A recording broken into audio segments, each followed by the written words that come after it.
Awesome. So I just want to say that you need to be close to the mic, because I realize that sometimes when people don't have like external mics and they're using the mics with on their computer, the audio quality is usually poor.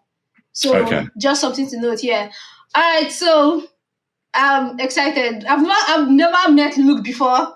My first interaction with Lucati was messaging him on Twitter to ask him if he could come on the Tech SEO story. I was kind of nervous he was going to say no, but surprisingly he said yes. So this is my first proper interaction with you, Luke. So I'm going to be learning as much as a student about you from this episode.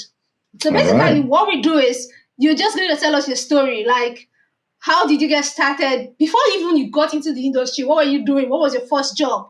How did all of that lead to you coming into SEO? What was your SEO growth trajectory like from your first job? How did you end up in e-commerce? What do you like about e-commerce? And then we hit you with our questions from there. So just start from the back, take it way to the back and kick off from there. All right, brilliant. Well, hello, everyone, ladies and gents. Really great to be part of this. This is awesome. So how did it start? So it started at about the age of 16. And I had my first job at a retailer called Currys over here in the UK. It's like a Best Buy or something like that over in the States.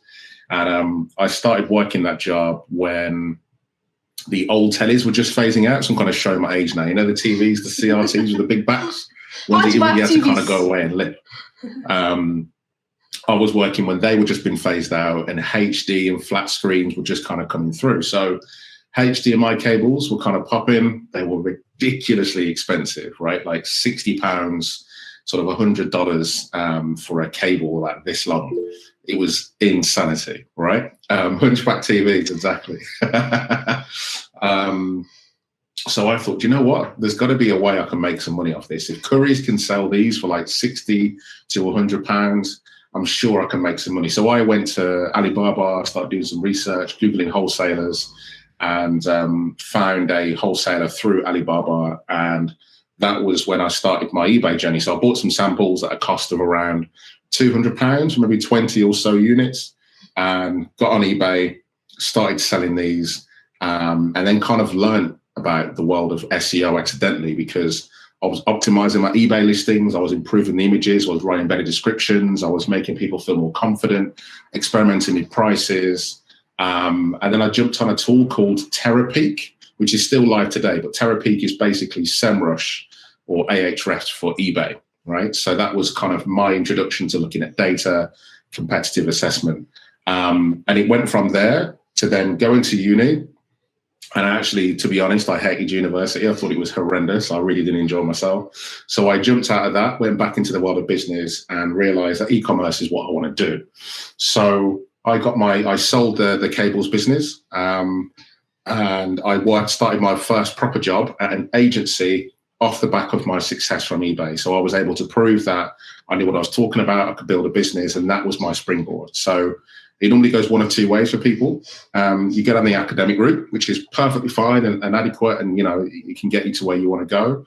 But for me, I'm very much a person that's hands-on, right? I don't really do well in theory. So for me, it's more, give me a mouse and keyboard, let me build things. And actually, one thing I am slightly missing is what I did is I bought my first Mac Mini when the Mac Minis first came out, about this big, and I upgraded mine. I changed the processor, upgraded the RAM, and then I sold it, and I made about £300. And I thought, maybe I can do this on eBay too. So I started building Macs, selling them off for a markup, and then I started my first agency job, and that was my introduction into the world of SEO and digital marketing right there. Okay, so you started the agency job. What were you doing at the agency? So agency was really small, right? I say agent. When you hear the word agency, you kind of think 10, 20, 50 employees. This agency was 4 people. I was employee number 3. And when I say employee, I mean the managing director, one web developer, and me, right? That was the agency. So I kind of did everything from like learning about proposals and sales through to scheduling social media posts. I think everyone's kind of had to start there in the world of agencies, to doing the actual SEO stuff, to building things, looking at HTML, building websites, So literally everything. And it was massively stressful, to be honest, but I kind of got to see everything and then decide what it is that I wanted to do and specialize in. But I would recommend anyone who's thinking about getting into the world of digital, whether you're already there, whether you're starting your journey, I highly recommend that people always try and do a year or so in an agency, because it throws you into so much, right? Account management, sales, people, objection handling, how to write proposals, how to do audits, all of that stuff. And then you can kind of decide, you know what, audits I really like, but the sales process I hate. I don't like link building, but I really love building this. I really love paid social. That allows you to understand what it is, and it kind of intensifies and it is a real stepping stone. So I would recommend anyone to try and get some agency experience if you haven't already. But yeah, that's what I did at the agency, was a bit of everything. Okay, so you were doing a bit of everything in the agency, and you mentioned building websites. Yeah, so building WordPress websites. So it was the first time I learned how to build a website was at the agency. So, you know, getting hosting from wherever it was, I can't remember, Bluehost or HostGator or something like that, installing WordPress, messing around with themes, building pages, posts. And then I started getting into the world of CSS and kind of poking around with code in that sense. But I'm not a developer by any means, but I can manipulate code. I can edit template files and things like that. But yeah, it's kind of thrown in the deep end, because none of these, I'm not going to say to anyone here, none of these things that I did, or most of the things that I did, were never things that I actually wanted to do. They always used to stress me out. I was always like, I can't do this, man. Like, I don't know how to do this. I need help. Like, I'm not a web developer. But that's the beauty of an agency, because there's normally someone around who can help you. So what used to happen is the web developer who was employee number 2 would get me so far, and then I'd just ask a bunch of questions like, how did you do that? What's that thing you use? What tool did you use to get that done? What theme are you using? How's that so fast? Why's that so slow? This is an issue. I need that. So all of those conversations would help, and then eventually make it easier. But in no way when I started in this was it easy. Like, this was, you know, you got to learn. You got to work out what it is you want to do. So. Interesting. So you went from that agency. How long did you work there, and what happened next? So I was there for just shy of 2 years. I got promoted, weirdly, twice in that time. So the director, the beauty of it being a small agency is it's a very close-knit team. So I was working quite closely with the director, and he said, look, you're good with people, you know how to sell, you're great at account management, you're great at hands-on. And then I kind of got a promotion through the back of that. So I got to the end of my agency time, and it was a decision that I'd made that I wanted to move on. I realized that I was at the top of my game in the agency after 2 years. And I thought, if I really want to progress, I can stay here and chill, because it's a great work environment, but actually I don't want to do this forever. So my next role then was the first in-house job that I had. And my first in-house job was over at a retailer called Chemist Direct. And I was there for about 2 years as well. There's a pattern here. I normally stay in a job for 2 years and then I moved. But that was the first in-house role where I got to take all of my experience and learnings over those 2 years and apply them in-house, right? So building a team, best practice SEO, technical content, user experience, conversion optimization, e-commerce smarts, all the stuff I kind of learned from eBay. But that was probably my most rewarding job to date. Like my managing director, and my boss, she was a refreshing person. She was wonderful. She gave me the autonomy to do what I wanted because she had faith that I could get it done. So in my opinion, I hate being managed in a micromanaged way. So tell me to do something, that is fine. Don't tell me how to do it. That's the difference. So if you've hired me to do a job, let me do it the way that I want to do it and trust that I will do it well. If I make a mistake, then we can have a conversation about how we rectify that. But don't hire a professional to then tell the professional how to do it. You wouldn't hire a plumber and then tell them how to fix the pipe, right? You hire them because you have a problem, you want them to fix it. So whether you're a leader, whether you're someone starting in this, give someone the room, the breathing room and the autonomy to ask for help rather than give them something they didn't ask. And that role really allowed me to make my own mistakes, to grow, to build things, to design things, to spend money, to hire people, to fire people. It was brilliant. But that's probably the role that taught me a lot. And that role taught me about stakeholder management, the difference between agency and client side, been a lot more involved in one particular brand rather than kind of splitting yourself across 7 or 8 clients. And it was at that point that I realized that in-house or working for one particular client was what worked well for me. Because normally what happens is in the world of SEO, as Chima will know, is it's kind of SEO, it's agency or it's in-house. Like that's this all freelance, which I guess is kind of a bit of both, but really that's the choice you make, is agency or in-house. And for me, agency was great, really helped me out, but in-house was where I knew I wanted to be, because it allowed me to really kind of immerse myself in a business, in its tech stack, in its people. And for me, that was the one. So when you say stakeholder management, what do you mean? So this is like getting past the people that you need to get past, right? This is like the financial directors. This is the department heads. These are the big wigs in the company that are like, hey, you want to spend some money? Tell me why you want to spend it. You want to build a new website? Tell me why you need a new website. So these are the people that you need to keep on side, but also you need to communicate with in a way that doesn't patronize them and gives the information they want. So there's no point talking to a stakeholder about SEO in the way that you talk with other SEOs, right? There's no point talking about average position, canonicals and all that, because they don't care, right? The people at the top, the people who are on the board are financial directors. They're here to make money or to save costs. So talk in their language, not mine. And that was the first time I learned stakeholder management, where rankings, as I said, canonicals, page count, bloat URLs, all that sort of stuff that we talk about in the world of SEO doesn't mean a thing in a meeting with stakeholders. They don't care. All they want to know is what's going to be the value, how much money is it going to make us potentially, or how much money is it going to save us? If you can't answer those three questions, you just failed, right? So that's the difference between speaking with other tech SEOs and other people in your department versus talking with stakeholders and getting the decision that you need, which is, yeah, you've got the money. Yes, you've got the time. Yes, go and hire that person. Yes, fire that person. Yes, switch this tool out. Whatever it is you want, that was where I started to win, because of the conversations I was having, right?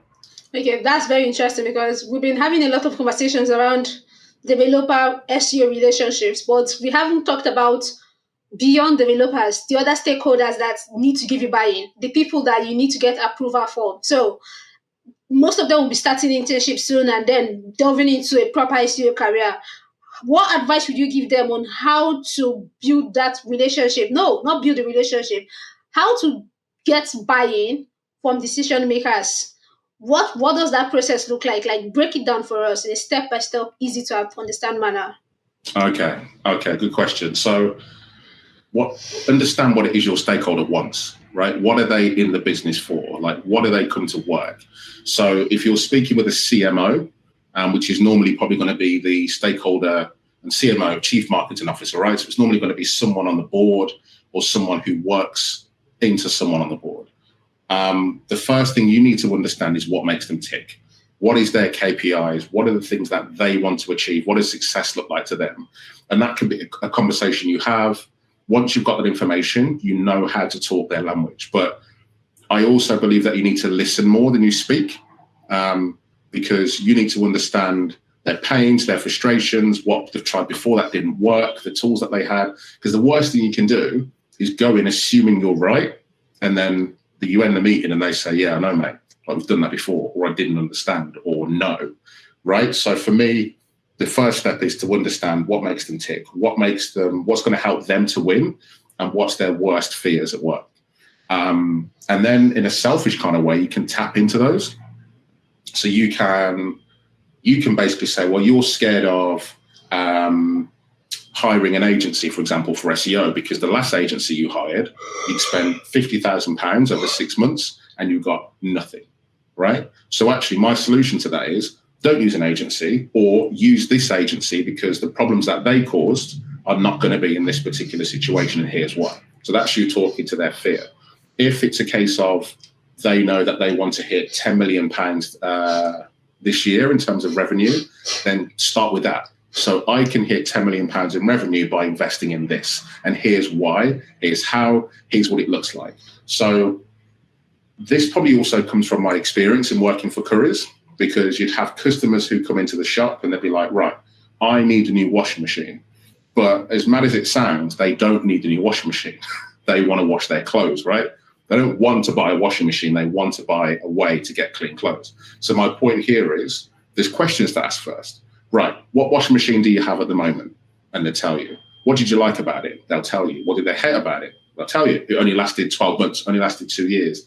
It was too noisy. The wash program took too long. You then have all of your facts, right? So then you go and sell your new washing machine and you say, well, this brand has a 5-year warranty. This brand has a quick cross program. This brand is a third of the cost of the one that you bought before. All of a sudden, you've got buy-in because you didn't go in saying, well, this one's, you asked the questions, you did the research, you found out. And it's the same with stakeholder management. You need to understand what makes them win, what makes them lose, the things that piss them off, your predecessors. So if you've started a new company, what is it that the previous person here didn't do? What did they do well? What is the team structure like? Like, just ask questions and listen, just lots and lots of listening. Then once you've got all that information, come back with a solution that taps into the points that they've raised. That's a great answer. That's a great answer. So another thing I wanted to touch on was that I think over the course of this series, we've got a lot of response on what people should be prioritizing when they start a new role at an agency, kind of like a little bit of everything. But we haven't really talked about when you go in-house, or those who are starting their career in-house, as some of them would be. What are the first things you should be learning when you're working in-house SEO? Like, where should you be focusing your attention on if you're starting a new job in-house? Okay, so weirdly, you should be focusing on all the places that aren't typical and that aren't cliche, right? So the obvious answer is like, well, other people in digital, go and speak with the web developers. Well, that's important, but that's not where I'd start. For me, the place that you start is customer services, right? If you're in-house and you work for a retailer, go and speak with whoever that is, the customer service manager, the customer service team. Like, there is something that someone taught me actually from a young age, which is when you start at a business, it doesn't matter if you're the CEO that's been brought in, it doesn't matter if you're a junior, go and talk to the cleaner, right? And that's not derogatory to the cleaners at all, but the cleaners know more things about anyone in the business than most people think they know, right? You know what they're like, you know where they leave their mugs, you know where their meeting rooms are, you know what their pet peeves are, like, you know, right? Go and talk to the cleaner. So my point here is, go and talk to the least expected people who are most connected with people in the company, your customer. So customer services is one. Then after you've done that and you understand what the customers love, what they hate, what the common complaint is, what the frequently asked questions are, you've then got your scope of SEO work, if you think about it, right? Because all of the questions that keep coming in, there's a content opportunity there. You can address that. You can improve conversion by addressing that before it becomes a phone call. And that actually example is how I managed to kind of specifically rectify a £30,000 a day problem when I was at Chemist Direct, because customer services kept getting the phone call for the same problem, which was, I've got money on my card, why can't I pay? So after speaking with customer services, we identified what the issue was, we fixed the release on the site, a £30,000 uplift in sales per day. Secondly to that, go and make friends with the web developers, because you're going to need them. Whether you love them or not, you are going to need them without a doubt. So go and make friends with them. And when I say go and make friends, I don't mean, go take them out for beers. If you want to do that, go and do that. But what I mean is you have to speak their language. But what really helped me, and I've got a blog post I can share with you guys, which is how I built my perfect in-house team. But what really helps for me is to give the web developers context as to what they're building. So web developers normally have no context as to what they're working on. They see a ticket, they see the problem, they see what they need to build, they build it, they release it, and that's it. They're on to the next one, okay?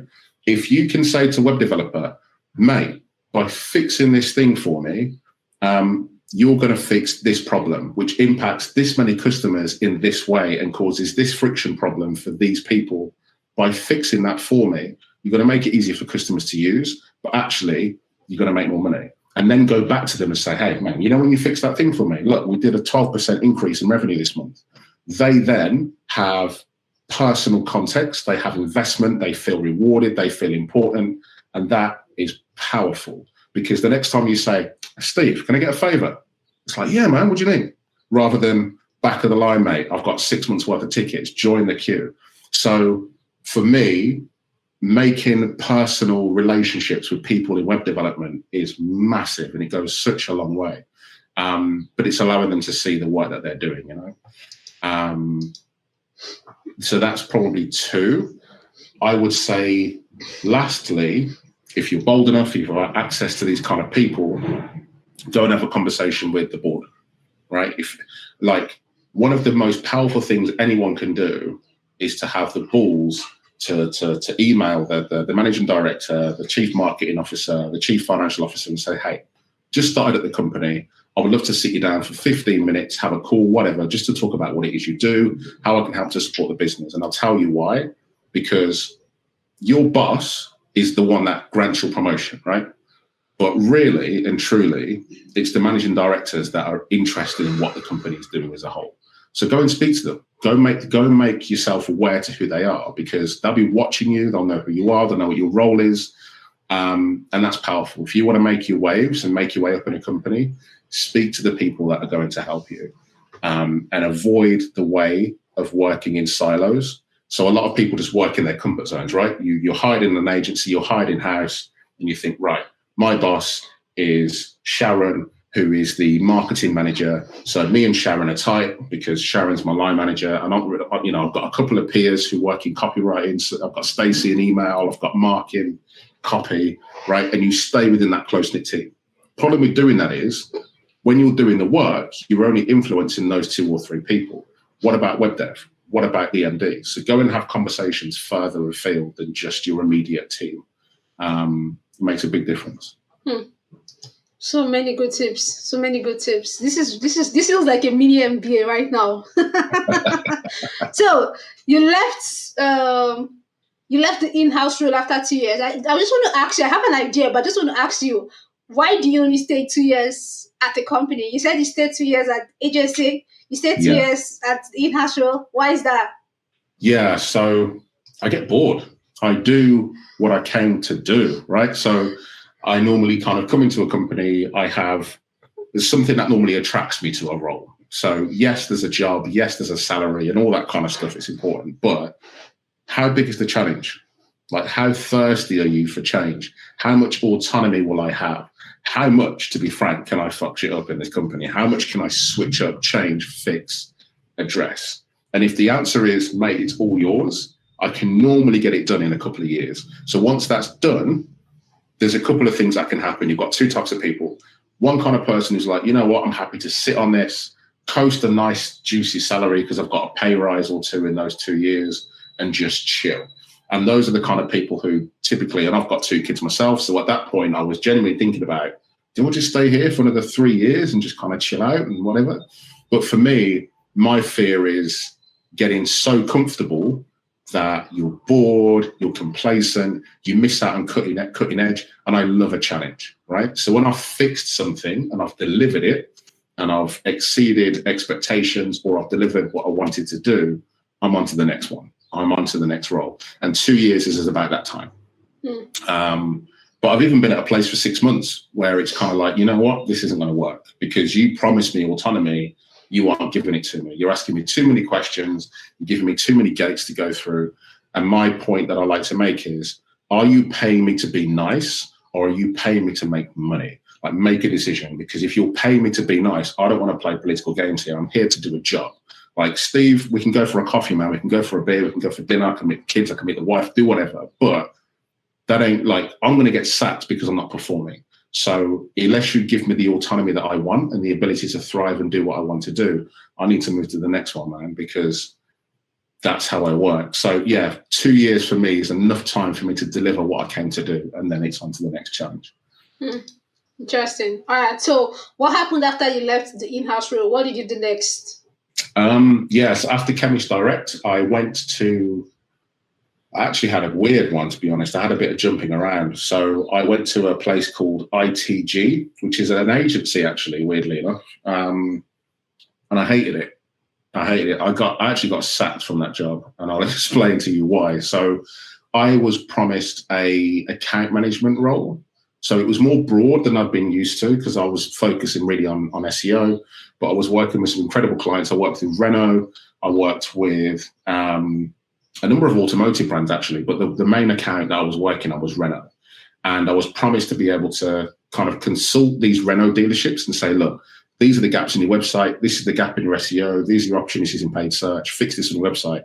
What actually happened is I was just the meat and the sandwich between the agency who did the actual campaigns, we paid a lot of money to do that, and the dealerships who emailed the agency I was working at to get stuff done. So I was literally just a pen pusher. I was just throwing documents left, right, and center. And it was paid really well. And I did it for about 3 months. And then I basically said to my boss, who was the head of department, and I forget the lady's name, but it doesn't really matter. I said, look, this isn't what I was promised. I want to have more autonomy. I want more control. There's so much opportunity here for these dealers to make difference. Can I just get stuck in? And she basically said to me, boy, stay in your lane, do the job, and go home. I was like, all right, cool. So you told me loud and clear. So what I ended up doing was going to her boss and saying, look, I'm sorry, but my boss ain't moving, yeah? You promised me this role. This is the role that I want to do. This is the role that I was brought in for. And he understood because he spoke my language. He was digital and he just made his way up to the top of the business. So he said, you know what, mate, I'll rate you. Like, yeah, I want you on my team. I want you on a different department away from the Renault thing. You can do SEO. Great. Then my boss came in and said, boy, why did you do that? You made me look like a fool, like you've overstepped the line, you've done all this stuff, and she fired me. And I said, you know what? You've kind of done me a favor, because if I can't speak to other people besides you, I don't want to work here. If there's such a horrible hierarchy where I can't have conversations around you, then it's not the place for me. So left there. After that, went to a place called Caterpillar, which you may already may know, the big heavy equipment brand. And I did a year there. And the reason why is it was franchise owned, right? So great team, really wanted me to do a lot. I had a lot of money to invest. And they gave me a juicy budget, as Caterpillar probably would, but I couldn't spend it. And the reason why I couldn't spend it is because it's a franchise model. So there's one big head office in Canada, and that big head office feeds to all the branches across the world. So if I wanted to change things for the UK market, I would have to go to the big head office in a remote location. This was before the world of remote working, right? And try and influence change on a global level in a different market. From a part of the world, that's probably 2% of Caterpillar's overall business. So Mr. 2% down here in the UK wants to speak to the US market over here. So they're like, boy, you're gonna have to shout louder. You have to do something. Like you can't influence change here. So that was unfortunately a point where I didn't have the autonomy and the change that I wanted. So after that, I went to a place called Mayflex, and this is probably my more recent role before I went into consulting. And this was a game changer, I had to work for this, so I'll keep the story short and sweet. My first day at the job, I had a manager called Tracy, and she said, I've got 3 steps up at reception. She said, why are you wearing jeans? And I was like, oh, okay. So you don't care about the work I'm about to do, you care about what I look like. All right, cool.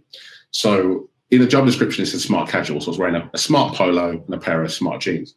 That was a problem. Then she said, why are you eating porridge at your desk? You're not allowed to eat food at your desk.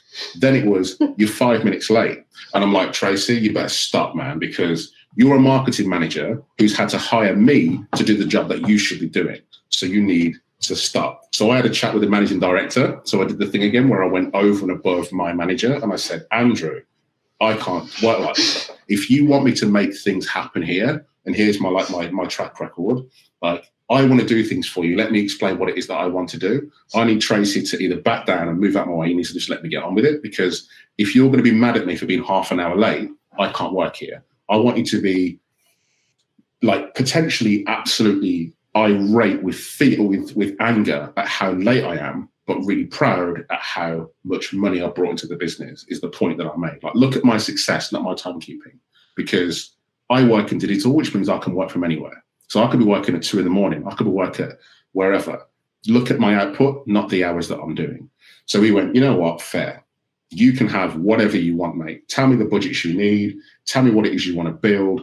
I built the case. I did the stakeholder management. I found all of the problems in the digital part of the business that were a challenge, that was costing him money, showed him how much it was costing him, showed the customers that were moaning, showed him how he was losing £5 million a year from this customer who couldn't do this one thing. He was like, mate, If you can make me money or save me money, you've got it.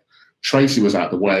And for the next 2 years, I ended up delivering 175% growth in e-commerce revenue. So once that was done, I was like, I've built the team, I've implemented the systems, I've made the money. Tracy's now an ally of mine. We work together really well, put systems in place. Mayflex is on the map. It's ranking well. What now? Do I just sit and chill? Nah, I'm on to the next one. So I then said to my manager, to the managing director, Andrew, who was then my boss because I got promoted, I said to him, Andrew, I quit. And he went, what? I said, yeah, man. It's just like, I love it here, but I've done everything that I came to do. And he says, are you sure? And I said, well, I'll tell you what, how about, I'm thinking of going into consulting. How about you be my first client? And he went, all right, cool. What do you charge? Told him my rate. And it was basically my salary for 2/3 less time. He hated me for it, but he rated why I was doing it. And they were my client for 6 months. It gave me kind of a great opportunity for me to kind of build a portfolio of clients, get myself grounded and get myself out there. Well, technically I was still working my job for less days and more money. And that was how I pivoted into consulting. And yeah, it's the deal. This is like a movie. It feels like you're narrating like a book or something, like all the ups, downs, storytelling, like so good, so good. I think one of the things that I'm drawing, like parallels I'm drawing, number one, you're like very confident. You're kind of cocky, but in a good way. Is that kind of cockiness that comes from knowing that you're good? Yeah. And that's why you don't want to be micromanaged. You want to get results. So anybody, hold on, look, to anybody who's listening to look and thinking that you can go in and then be cocky right off the bat, no. Let me just put this down for you. No. You're just starting out. Do not do any of this stuff that Luke is doing about going over your boss's head, like all of the stuff. You know what I'm talking about, basically. You're just starting out. Yes. So I just want to clarify that. I just want to clarify that for you guys because you're just starting out in the industry. But I love that confidence because that is the kind of confidence I have too. It's something you build on. I genuinely believe that there is nobody who's better at my job than I am. I walk around with that, like, will I call it a crown of glory on my head?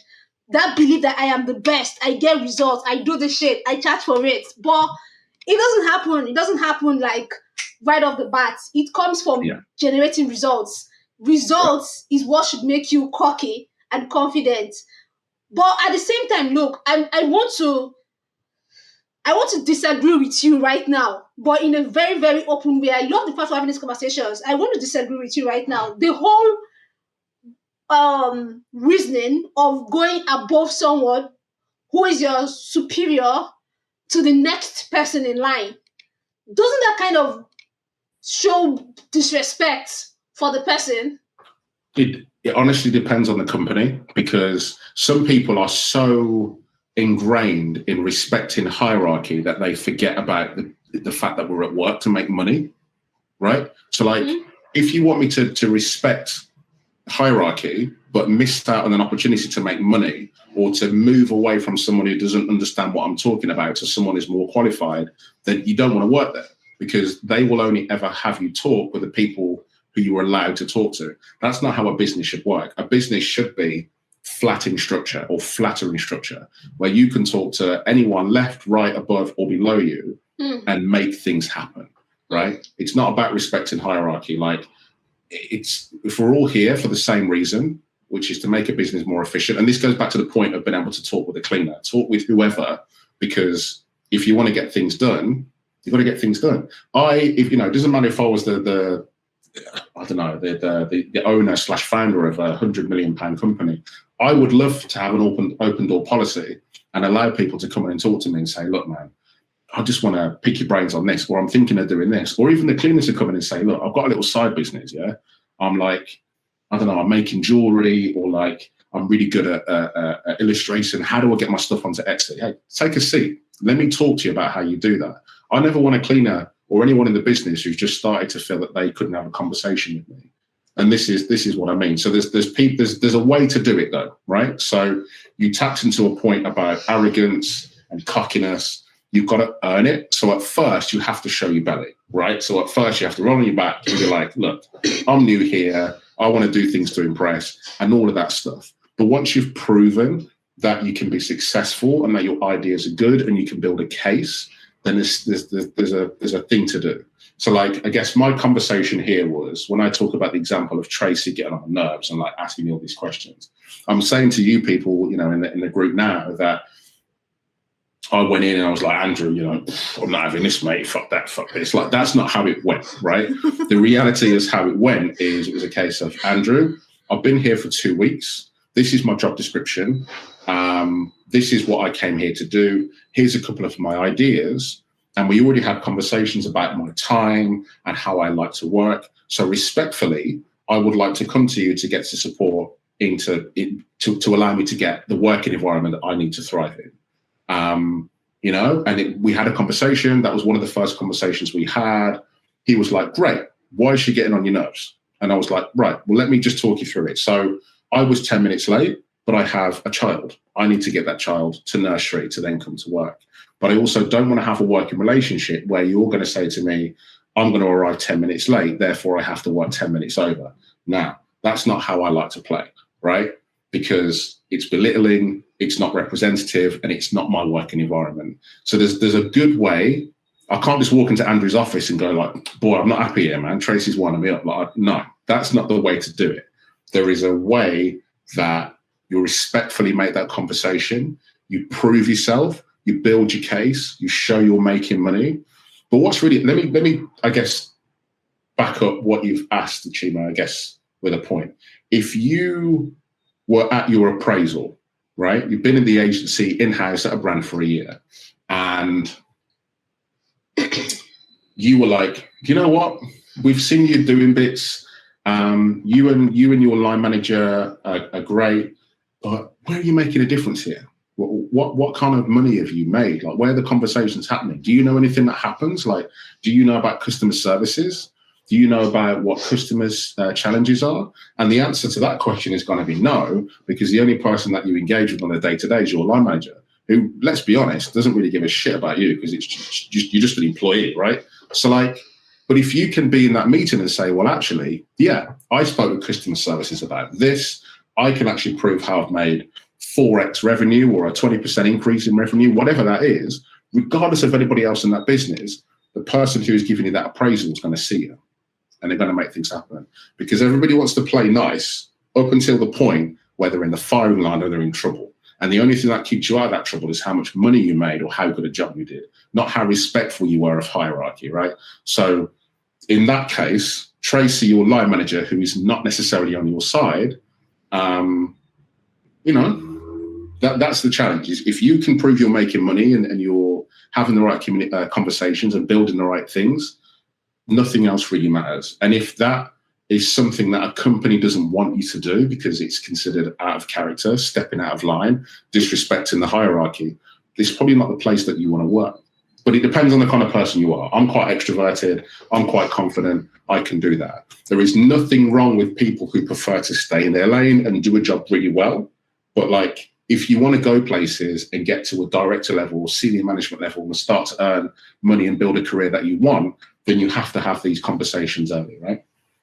This is the clarification I wanted. Yes, I like the way you explained it now, because then there is more clarity on the right way to do it. I'm a huge fan of will I say borderless kind of in-house places where there's no like those hierarchies where everything is like structured. Oh, you can only speak to this person, like you said, above you, but you can't have access to the person who is on top of that. It doesn't make sense in my opinion. So I agree with you there. I've always enjoyed, even when I'm working on projects, when I have access to the, let's say, the content manager, the person who's in charge of SEO, the person who's in charge of this, and then we're all on the same teams and we're running ideas, there's always like more results when we can all like jump across with each other than instead of saying, oh, you can only speak to this person. Yeah. So going back to everything now, I think you guys have more clarity because, like I said, basically, there's a way to the cockiness. There's a method to the confidence. There's a method to it. And it starts with getting those results. So if you want to grow in-house, if you want to grow in any role, if you want to build your SEO career, confidence is like something you have to start building early on, but that confidence starts by getting results. Yeah. Awesome. So I just want to now come into the final stage, your consultancy business. You have a very successful consultancy business. In fact, I remember when I was just starting, when I just started working in SEO a few years ago, you were one of the first, you're not one of, you were the first UK black person I knew in SEO.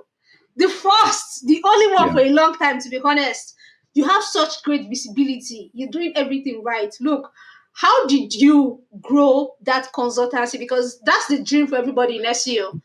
Getting to that stage where you run your own business. How did you get there? Two things. One is having the right conversations with the right people at the right time. Sometimes it's just pure luck, right? Talent gets you so far, but sometimes people are just lucky on one of them. And sometimes the opportunity just lands. You're at a conference, you speak with the right person, you get the right intro, things just align in the universe, and then you get rewarded. But there's two big factors. One is writing, right? Creating a blog and writing about something powerful, a big problem that you have a solution for. So I guess, let's just say, for example, there's a new Google core update that's just happened. Go and write about it. Talk about, use evidence, use data, prove that you know what you're talking about, create a blog, share it on Twitter, get on LinkedIn, and build a presence, build a profile. Second into that, create a niche. So don't just be an SEO consultant. Don't just be a digital marketing consultant. What is it you're good at? What is that thing that people will say about you? So for me, it's e-commerce through and through, because that's where I decided to specialize. Your message travels a lot less further if you are a generalist. So you can either be, if you don't just be an SEO consultant, are you technical? Are you content? Are you links? Are you UX? Are you CRO? Are you working in a particular vertical? Do you work in SaaS? Do you, narrow down on what that is and focus on it, but write about it from an authoritative voice, prove your worth. And probably one of the more biggest ones in terms of the initial days, maybe not so much now, is speaking, right? It's not for everyone, but if you can throw yourself out of your comfort zone, get on stage and talk about something you love for 20 minutes, because it's big. It helps you to just build a profile. And when you walk into a room, when you walk into a networking event and you've just stepped off stage, you have a presence in that room that other people don't have. And use it to your advantage. It means you can start conversations with people that you might have otherwise not been comfortable enough to start. It means people come over and ask you questions. It might mean people come over and say, I disagree with that point, man. I don't think that was very, I prefer to do it this way. It's a conversation, right? That's probably the biggest way to do it. So create a blog, write about it in an authoritative way. Speak if you can. Even if it's just a couple of online things, just, start there, get on a couple of Zoom webinars or something like that. But that is how I did it. And I actually started in this by calling out brands. I was like, this brand is doing this thing really, really badly, and I'm going to write about it. And it was like a miniature case study, and I still do those now, and they still reward me now. But consulting is difficult. Don't get me wrong. It's rewarding, but it's difficult. And the only way I believe that I've got to where I have is because of everything I've done before. All the agency expertise that I've leveraged, my sales career at Couriers for 5 years, listening, knowing when to talk, fact finding. Every single client I take on board is like a job interview, right? So they have to understand, why should I pay you all that money for you to do a job that someone else can do for maybe half the price? You have to go through all of those steps. But you also don't have to do all or nothing. You can definitely work a full-time career and maybe have a little side hustle where you've got 1 or 2 clients. That works too. But yeah, they're the biggest things for me. Write about stuff. And regardless whether you want to be independent, self-employed, or actually you're doing it to get on the career ladder and you get your first professional job in marketing or SEO, whatever it is, write about something. I can promise you have so much more opportunities and chance of getting the job if you start the interview with saying, yeah, I don't necessarily have any experience, but this is what I write about. This is my blog. And on top of that, this is my education, because it shows that you know what you're talking about. You have a website. People can read about your thoughts and musings, your expertise, and that goes a heck of a long way. There's a lot of people who just think that getting a degree and then sitting back and doing the thing in the interview is enough. I can tell you now, as someone who's built teams and hired people and sacked people, the biggest thing that gets people to where they want to be in terms of careers is proving that you can do what you say you can do. And that can be a website, that can be an e-commerce project, that can be a blog, that can be an eBay page, whatever. But building something yourself is a heck of a lot more rewarding than any degree going. And that's not to knock education. If you got both, even better. But doing is much stronger than theory. And yeah, that'd be my advice. Okay, serious, I'm stuttering because this is the exact same thing that my king said last week, Wednesday. I shit you not. The exact same thing. You were not there. That's a crazy thing. You were not there, but my king said this exact same thing last week. Build something, because he's also a hiring manager. He also hires for SEO roles, and he said the same thing. Build something. And I want to just shout out Goodness that made that post about getting a couple of keywords to rank, because that's the kind of action I want to be seeing. You guys all have the Wix websites right now. I'm really hoping to God they're using that Wix website to create stuff, write content. Don't just do the Twitter stuff. It's a lot of hard work. I'm not going to lie to you, it's a lot of hard work. You're showing up on social media to build authority, but you're also showing up on your blog, because that's the stuff that lives longer than any social media post you're going to make. So as you're learning, think of how you can turn it into content, because trust me, that is how you build authority. I started writing from day one, even before I had a client. The moment I built my website, I started putting out content. It wasn't the best, but it was content. And then as I was learning, every time I learned something that felt like really, really great, I would put it out in a blog post. And that was how I started ranking for the kind of keywords I rank for today. It's that cumulative effort. It's not something that is like a standalone. Look, this has been amazing. I just want to leave space. Does anybody have any questions for Luke? We can take 1 or 2 questions before we run out of time. Does anybody have questions? You have to say something, because, yes, okay, we have questions from Alison. Put your questions in the comment sections, please.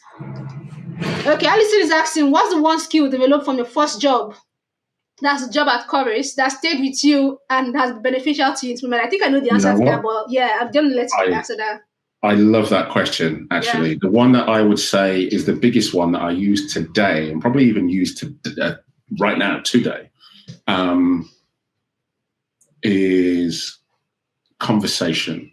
But not conversation for conversation's sake, right? Like asking the right questions, properly listening to their responses. That's massive. Like, it doesn't matter if it's an interview, if it's webinars, if it's content you're writing, if it's appearances that you're doing. The worst thing that people can do, and you know it, we've all been victim to it, right, is you jump on a sales call for something, whether it's personal or professional, and rather than asking any questions about you, it's like, let me talk at you for half an hour about what we do, how it works, blah, blah, blah, the problems we're going to solve. You don't know nothing about me, man. You haven't took any time to talk to me. So as soon as that happens, I see myself to them as just a pound note, money, because they haven't taken the time to ask me questions about what I hate, what I love, why I am even on this call. So like the art of conversation is massive. Like just being able to have an open and honest conversation with people is powerful. Yeah, I just want to add, based on Luke's experience from working at Chorus, I would also say sales. Yep. Sales skills is what gets you into account management, and success in account management is what gets you promoted in SEO. I know this firsthand. So yeah, if you can develop those sales skills, which also comes from speaking with customers and then conversation, but I think I'll focus more on sales conversations, because that's the stuff that helps you understand the problems and then how to turn back into solutions that people want to hear.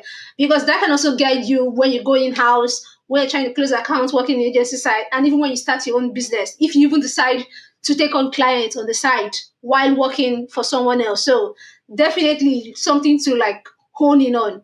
Sales conversations.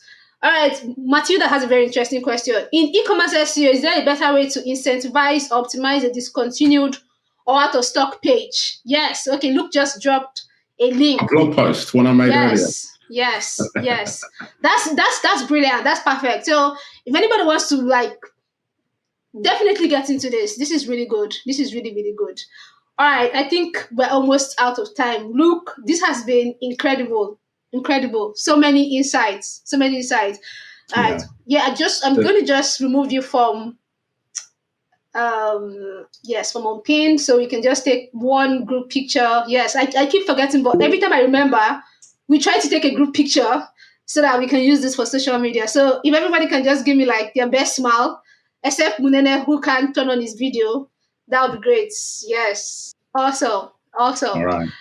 The last also. thing I will say is there is two things, right? As a black man, I guess I can say this. Yeah. One is don't let your blackness be an excuse to not do great, right? Like I know black people are less, like you can look at all the data, you can depress yourself by looking at how black people are less likely to succeed, how black people are less likely to be employed, like all of that thing, I get it. But you can either choose to be a part of it or you can choose to rise above it, right? So like, I guess myself, Chima, and other people on this call have had success along the way, whether it's personal or professional. Yes, it's more difficult. That doesn't make it impossible. But actually turn your blackness into a USP. So for me, I'm the black guy with personality in the UK who gets picked because I am the black guy. I help with diversity quotas and I charge for that, right? So that's my thing. But I could also look at the contrary to that and say that everybody else is white. Like I'm failing as a result of that. I can't do this because no. Stop that noise. Like use that kind of negative, whatever race you are, whatever background you are, whatever language you speak, and just use it as fire in your belly to accelerate yourself. Don't let your blackness be a drawback, right? And in the world of digital, to be honest, if there's one industry where color doesn't necessarily matter as much as it does in others, it's digital, because it's all about your work and what you do. You can make millions of pounds by meeting no one by building an e-commerce brand. That's got nothing to do with the color of your skin, right? Whether you're black, Asian, white, blue, purple, you can buy stock, you can build a website, you can create content. The excuse for being black in that particular point is a lot less limited than, say, law or social or something like that. So my point is, I understand that black is less likely to be successful, but that is not an excuse for you to not be successful. And I think that's really important to mention. Yeah, really good advice. And I know Prachi is the only person who is not black in this room, but Prachi, that also applies to you because you're brown skin and we all face the same issues. Yeah, I like that advice. I like that advice. It's really good advice because as much as we talk about the lack of opportunities, you guys don't have any excuse. You can literally claim that you've been taught by a leader service and that will open doors for you anywhere you go. You've had like all the resources, everything has been given to you, and at the very least, at least 7 of you are going to get internship to go in and start your career. That's more than most people will ever have starting out. Look, I don't know if you have time for one more question. I really, really want us to take these questions from Deborah. She said, getting a new website to rank for keyword is very hard. What do you suggest as the best starting point for a new website from an SEO standpoint? Long tail keywords are king, right? So rank for something that's easy to rank for, rather than worrying about the super competitive things. So to use an example, I had a presentation actually a couple of weeks ago where I used this exact example. A new brand or an early brand ranking for football trainers as a keyword is nigh on impossible, right? Because you've got the retail giants, you've got JD Sports here in the UK, you've got Foot Locker, which is a global huge phenomenon brand. How can a bedroom brand compete with Foot Locker? You can't, right? Unless you're prepared to pay for it in the paid search, you can't. So actually, why don't you think about narrowing that down and think about kids, like as an example keyword, kids junior size football boots. So as an example, kids junior size 3 football boots. It's quite a long query. That's one example. Rank for 10 of those, you've got traffic, right? Don't go after the big glorified juicy ones. And even if you do, the more traffic a keyword has, the less likely it is to convert. And the reason why is because it's not specific enough. So if you go onto a website and you search for candles, or you go to Google and search for candles, there is no idea. Google has no real idea. And you as someone searching, we don't know what we're doing yet. Are you looking for images? Are you looking for inspiration? Looking for different types of candles? Like, are you looking for candles that you put in a church? Dinner candles, fragrance? Got no idea, right? But if it's a case of something like fragranced relaxation candles, or like candles to help with anxiety, for example, that's a very specific search query, which has less volume, but people who are searching for something specific have a much likelier chance to purchase something. So my point here is start with easy to rank for keywords. And the best way to do that is to create the content for that keyword in the first instance. Now, content doesn't have to mean a blog post. Content could mean a category, could mean a product. It just has to be something that has the opportunity to rank for that keyword. But don't always go for the big aspirational search terms, because you will pull your hair out trying to get there. And Afro Drops now as a brand does exactly that. We're not going to play against the likes of Boots, Lloyd's Pharmacy. Like, there's some big brands out there. I can't touch them yet. Maybe in a couple of years I can, but right now I'm focusing on very specific queries: hair types, hair colors, hair conditions, anti-dandruff. Like, these are the things that I'm looking at. So that's the best advice I can give to anyone starting out: is aim for long tail keywords. Brilliant answer right there. Luke, thank you so much for joining us today. This has been amazing. Everyone else, stay behind.